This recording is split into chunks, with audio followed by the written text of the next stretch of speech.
Jeez.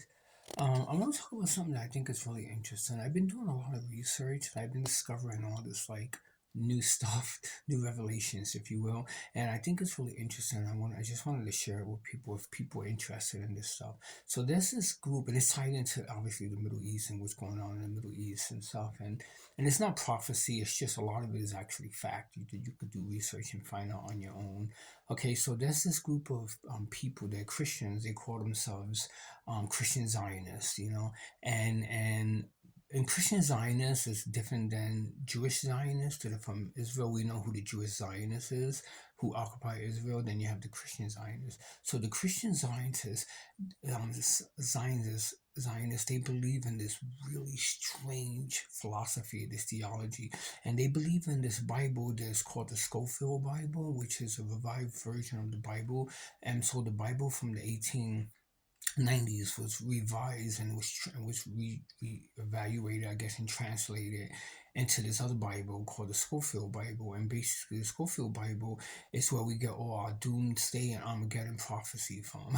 So all the stuff that we know that comes from the evangelical fundamentalist groups, like the doomsday, the end of the world, the return of Jesus, and Jesus destroying the world and taking all these Christians to heaven and everything, are in that Bible. It's never part of the original Bible. Like Revelations was part of the original Bible, and there was other things, but all that stuff that we know that comes from the fundamentalist or evangelical circles of Christianity, the branch of Christianity, comes from that Bible and stuff. And so I guess it's called brimstone or end time prophecy. So it's very, very interesting, like the stuff these people believe, and it's very much tied into what's going on in the Middle East. So what this group believes, and also the backbone of this group of Christians was these group of Christians are very rich, very powerful, very affluent in America, and the backbone is Freemasonry.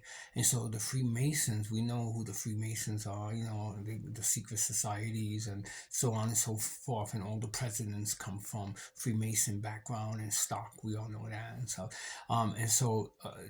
America is built on Freemasonry, and you look at the monuments in Washington, D.C., and you look at the architectural plan in Washington, D.C., was all designed by Freemasons. So Freemasons pretty much founded America and stuff. And it's a certain group of people, and they all Protestant, and they all come from this, they're all part of this whole evangelical Zionist movement that been around since roughly around 1890s and stuff. And it's very tied into is very tied into the Jewish Zionists. Actually, I'll get into that a little bit later, but it's this, and this is why these people consider themselves natural allies with the Israeli Zionists, because they Zionists themselves. They just happen to be Christian Zionists, and what they believe is like crazy. It's insane what they believe, but it's all tied in to what's going on in the Middle East. Okay, so what these people believe, these Christian so-called Zionists, these Freemasons, they believe that the Temple Mount, which is in Jerusalem, which is a mosque now, which is controlled by the Muslims, and it's been controlled for a very long time by the Muslims. They believe that there's this secret knowledge in that temple that is hidden, that it was that came from the Babylonian society, and that knowledge would give these people everlasting life. And when they finally get that knowledge from the everlasting life, that's the beginning of the end. That's when Jesus will come back to earth and will destroy all the non-believers and take all these people to heaven and put them in these seats for they could watch all the destruction of the world. That's what they actually believe. That's what they believe. And so these people been wanting to get rid of the Islamic State and get hold of the Temple Mount, because that Temple Mount has to be rebuilt by the Jewish Zionists. And when they rebuild it and kick out all the foreign, to them the foreign invasion is the Palestinian people and the Muslim nations. If they kick them all out, then that land will be truly the Zionist land, and that would be the beginning of when Jesus will come back. But Jesus is supposed to come back two times. He's supposed to come back and set peace in the world. And then a second time he's going to come back. But then before the second time he comes back, there's going to be an antichrist that's going to come to the world, and it's going to convince everyone to follow him. And that antichrist, we all know who the antichrist is. That's going to determine who's a true believer and who's a non-believer. And so there's going to be something like 150 Jewish Zionists from Israel. They're going to convert to Christianity and become stewards of Christianity. I mean, this is really stuff they believe. And then the rest of these Christian Zionists are gonna go to heaven and be with Jesus, and Jesus is gonna come to earth a second time and kill everyone. But he's gonna put those people on these seats, and these people from the seats are gonna look down on earth and see all the destruction of the earth, and they're gonna see it, and that's the destruction of earth supposed to happen. It's supposed to be a part of the Bible, and so the temple of Solomon, supposed to be rebuilt, and then that's the reason why there've been conflict in the Middle East. There've been conflict in the Middle East because the Muslims, they own a lot of claim to the Middle East land and property, especially because they control. It's a mosque now, the Temple Mount. So Jewish people can't build the Temple of Solomon again. They can't do it because it's a mosque. It's a sacred site in the Islamic world. So they've been wanting to get them out of there, and this is why the Christian Zionists want war with the Islamic states, because they want to control the Temple Mount, and they want to get the knowledge of the Babylonians, and that's what the Freemasons. You gotta understand the Freemasons.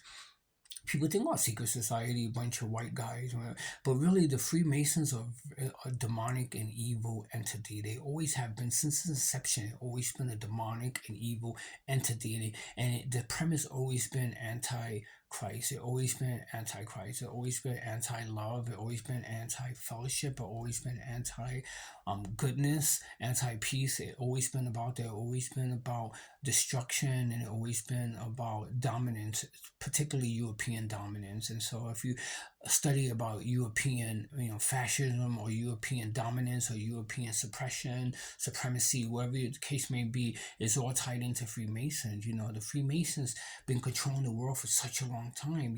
They've been controlling Europe for a long time. They control the Caribbean. They control India. So on and so forth. Always been occupational force in the world. And always building monuments. And that's what, when you look at even the South were imperialists, they were colonial, and that's why there's all these monuments and all these statues dedicated to Freemasons.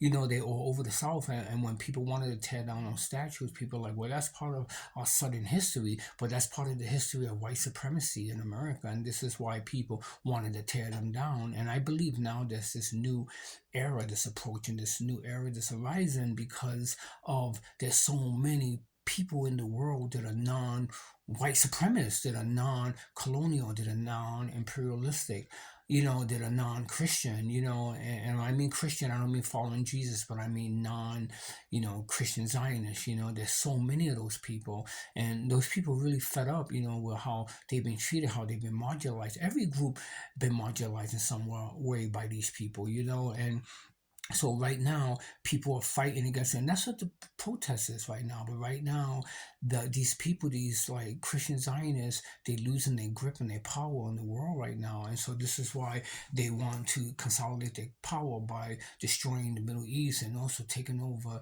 the Temple Mount, the Temple of Solomon, for they could still the supposedly hidden Babylonian knowledge is supposed to be in this temple, which is not, because there's a mosque. So they most likely that's just a prophecy that they believe in, and that's what their main end game is, but they're gonna destroy all these people who are Islamic. And I'm not saying that Islamic people are good anyway, and I'm not saying that, but I'm just saying that site belongs to the Islamic people and everything. It's not a Freemason site, it's not a Zionist site, but they want that site nonetheless. So I mean, it's crazy, and I've been watching. There's all these new videos coming on about the Christian Zionists, and they're talking about what they believe. You look at these churches are like 99% of European descent. There's no people of color in these. This is not, it's not exclusive. You know, it's not like accepting all races of people, the races of the world and the global humanity. It's all about a certain group of people, like namely people of European descent. And that's what these churches is about, you know. And these are all the people that own all the foundations in America, that own all the, you know, museums, like all the real estate, all the most expensive real estate is owned by these people. All the centers of higher learning, like Harvard University and Brown College, and all these, like, you know, institutions of higher learning are owned and controlled by these people. So these people have been running things for a very long time and everything. But since the rise of the Islamic State, there's a rivalry now between Islam and Christianity, and you know, and also it's tied into oil, like who controls all the oil, because whoever controls all the oil in the world controls all the wealth of the world. And who controls all the oil? The Islamic states, the Muslim states, you know. So who protects the Muslim states? Iran's a superpower, and they are a nuclear superpower, and they are the security of, they're the gateway to the Middle East, and they control all they control a lot of the oil reserves.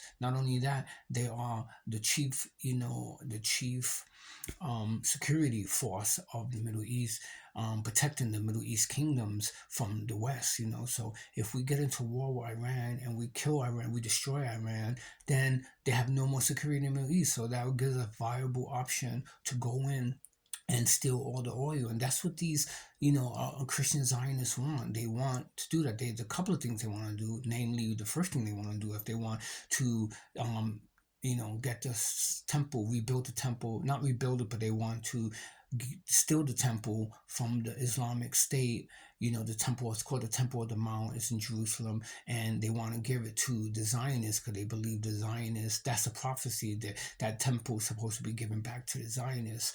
You know, the Jewish Zionists, and so when they give it back to them, kick the Muslims out, start a war with Iran, go in to steal all the oil, destroy Iran, which we know we can, because our military is way more superior than the military of Iran. But it's a, you know, it's going to be a nuclear fallout. You know, I don't know how that's going to turn out, but we could destroy the military. We know, you know that, you know, way more powerful. And then going through the back gates of Iran, that would get us into the Arab nations and destroy all the Arab nations and steal all the oil from them, and that will make us powerful and rich again. And that's the aim of what these powerful, you know, Freemasons want, you know. And so it's the same old story. It's the same old story of European, you know, European white colonial, stealing the resources of people of color. You know, it's something that's been going on for a very, very long time. But now it's a different era. We're living in a different era in history right now, and there's like so much people of color now. For the simple fact, you want to know why? It's not that they're special and it's more special than European. If it's a simple fact that people of color are having more children, and people of European descent are not having as much children. You know, the nuclear family is almost non-existent in European families now. You know, I mean, the family system been diminishing for like the last 30 years and everything. So biological, it's a biological thing. You know, European people, European descent are just not having as much children, you know.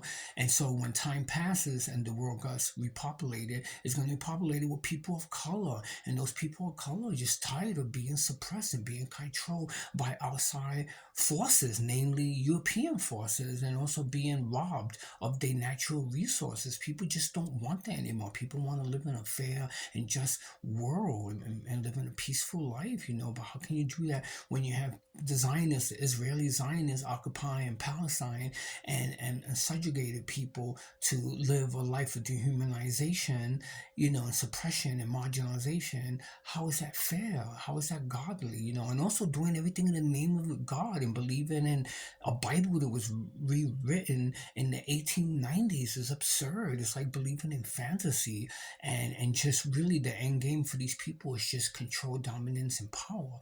That's really what they want. But they're doing the same old, you know, trick, which is using a Bible and saying that they predestined. I mean, really, really just try to be logical about this. Just think about this story. Imagine someone thinking that God, you know, told them that a piece of land was rightfully theirs, and said, well, this land is rightfully theirs. But then you realize that that land, that it been occupied by people for millennia, for generations and generations, lived on that land, came from that land. You just stretch back 3,000 years and everything. But then you are of European descent, because design people don't want to hear this, but I'm just going to tell the truth and just break it down, and I'm going to be logical about this stuff, and you could do the research on your own. But the Zionist Israelis that live in Jerusalem, they've been occupying Jerusalem since 1947. Those people are of Russian and Eastern descent, Eastern European descent. If you study, they do a blood test. They don't come from Israel. They come from Eastern Europe, and they come from Southern Russia, which is fine. That it is. It's a spirit. Supposedly, Judaism is a spiritual religion. Okay, so it doesn't matter where you come from. It just matters how your spirit, how you worship God. That part I get. And people have been arguing that for a long time. But technically, geographically, if you think about it, the people from the Zionists, the Jewish Zionists that have been occupying Jerusalem since 1947, they are from Eastern Europe and from Russia. That's where they come from. That's where they migrated from, and then they migrated to the Middle East. Okay, so the Palestinians, on the other hand, come from Israel. Matter of fact, if you do a blood test for a Palestinian and you do a blood test from an ancient Israeli person, it's the same bloodline. So the original Jewish people that lived 2,000, 3,000 years ago in Jerusalem has the same blood flowing through their veins as a Palestinian. Those are their second cousins, actually. And that's why this whole conflict is so bizarre, because you have people that come from Eastern Europe and from Russia and moved into a land, occupy a land, and said, this is our rightful land because of our religion, but yet their bloodline is not in accordance with the bloodline of the ancient people who lived on that land. But the people who they trying to kill to live on that land do have the same bloodline as the ancient people who lived on that land. That's what is really the real significance of this, and that's why it's so weird and it's so bizarre, because people never talk about that part of it.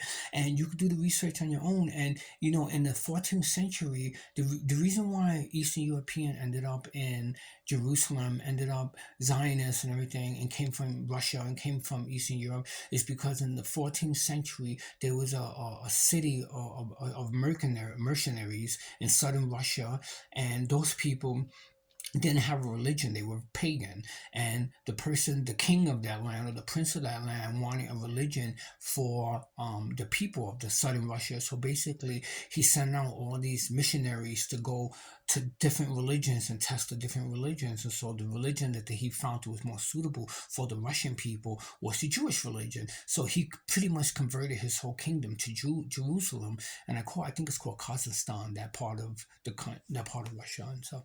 And they were converted to, and they became Jewish people. And so those people end up migrating to Eastern Europe and becoming like Polish people, and becoming all the Slavonic, like I guess they call them Slavonic people. That's the language they speak, is Slavonic, which is an ancient Russian. It's a Viking dialect and stuff. That's the language they speak. And so those people were converted, and those people all became, later on, those are the precursor to the modern European Jew. And they end up, because of their Bible teaches them, and the Torah, that the temple was destroyed by the Romans, and they need to be rebuilt, the Temple of Solomon. And so the book teaches them that, so they feel that they have rightful claim to that land because the book tells them that. And so they end up going to Jerusalem and living it, because there's a prophecy saying when all the Jewish people of the world go back to Jerusalem, that's when the temple would be rebuilt. But there's a little problem with that. The temple is controlled by Islamic people right now, so they can't build it.